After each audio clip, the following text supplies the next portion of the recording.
we decided we're going to go hiking, and some of you maybe have heard this story already. So we're going to go hiking, right?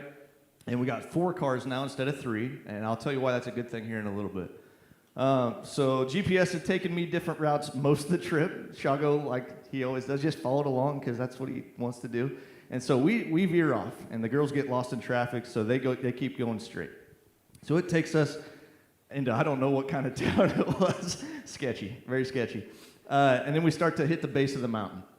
And so when we get to the base of the mountain, it's a single wide paved road. And I thought, this is weird. This is a super touristy place. Like, this doesn't make any sense, but okay, here we go.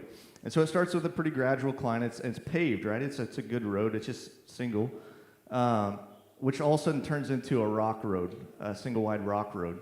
And I thought, this is getting kind of interesting.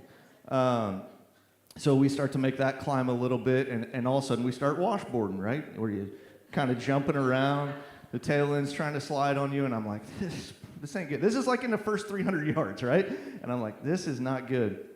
Then we hit our first switchback. Yep, true story. We hit our first switchback, and I'm like, this don't seem right. Okay. I think when we hit our second switchback again, and we go to turn the corner, switchbacks you can't see around the corner, right? So we get up there, and I'm trying to look, and it's washed out right at the switchback. The road's completely washed out. And I'm like, well, this ain't good. Because now we're in a switchback, and we're on a single wide road, and we got to get turned around. So I'm like, we can't turn around. That's not safe either. Let's press forward. So I'm not going to lie, I probably sat there 3-4 minutes just shaking with fear. And finally, I was like, all right, let's do it. When we make the switchback, we go through the washout. I look up, and of course, now it's starting to make a good climb. It's all washboarded still. And there's a power line. It's like right here. And I'm not sure the car's even going to get under it because the mountain is so steep that the power line is supposed to be 20 feet in the air, but it's so steep that like I could have reached out and grabbed the main power line. It was that low, and I'm like, God, I need you right now in this moment. Like, this is not good. This is sketchy. So then comes a Ford. I forgot about this. Then comes a Ford Ranger drifting. Whoo! You know, Ford Rangers, all that power. They come drifting around the corner, and they're not even paying attention. I'm not lying. They're not even paying attention. And man, they're starting to barrel down, and we're stopped in the middle of the road, which is single wide. And here they come, downhill, washboard. And I mean, she's not even looking. And all of a sudden, kind of hit the horn, and like right as I start to do that, she locks the brakes. And she gets stopped, which fell a lot closer, probably from here to that front pew from us before she is stopped, like paying attention. Then she sits there, and I sit there, and she sits there, and I sit there. I'm like, what do we do? I don't know I haven't driven the mountains very much. Normally, the inside person takes the inside, right? Because the outside person's got the cliff. So I'm like, hey, pull over. And she's just like, I'm like, hey. Like, so what does she do? She turns the car all of about this far.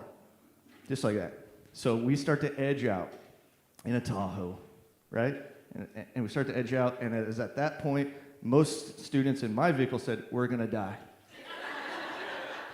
We're dying today. While other ones were saying this is awesome. And I'm like, shut up. Like, don't talk.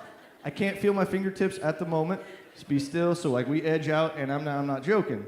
It's straight down. And so we get around, and we make a couple, 3 more switchbacks, and we finally get to a hard road. And I'm like, thank you, Lord. Seriously, thank you, Lord.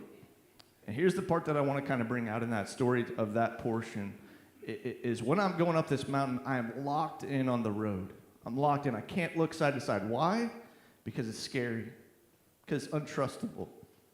Right? And so I'm thinking of this as I'm going up. Like, God, this looks like my life a lot of times. I'm trekking up this road that I don't like. It's uncomfortable. At times pretty scary. But if I look off to the sides, I'm going to lose sight of what it is you want me to do.